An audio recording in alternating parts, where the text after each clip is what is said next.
প্রিয় দর্শক, প্রীতি শুভেচ্ছা জানিয়ে আমাদের হ্যাপিনিং আওয়ারের সর্বশেষ যে আয়োজন হ্যাপিনিং পয়েন্ট, সেই আয়োজনে আপনাদের আমন্ত্রণ জানাচ্ছি।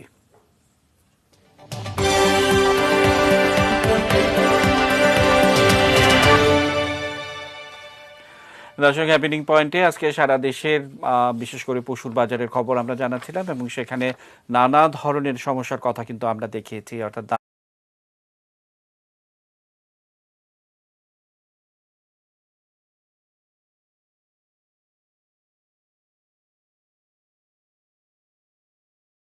গরুর হাটে, কোরবানির হাটে তারাও যেন ওই স্বাস্থ্য বিধির কথা মেনে চলেন। আমরা প্রচার করছি, আপনাদেরকে বলছি, অনুরোধ করছি, আপনাদেরকে অনুরোধ করবো আপনারা বিষয়গুলো মেনে চলবেন। অসংখ্য ধন্যবাদ আমাদেরকে সময় দেওয়ার জন্য। আবারও আপনাদের দুজনকে শুভেচ্ছা অভিনন্দন জানিয়ে শেষ করতে চাই। দর্শক, এই ছিল আমাদের আজকের আয়োজন এবং সবসময় খবরের রাত পেতে চোখ রাখুন আপনাদের প্রিয় এটি নিউজের পর্দায়।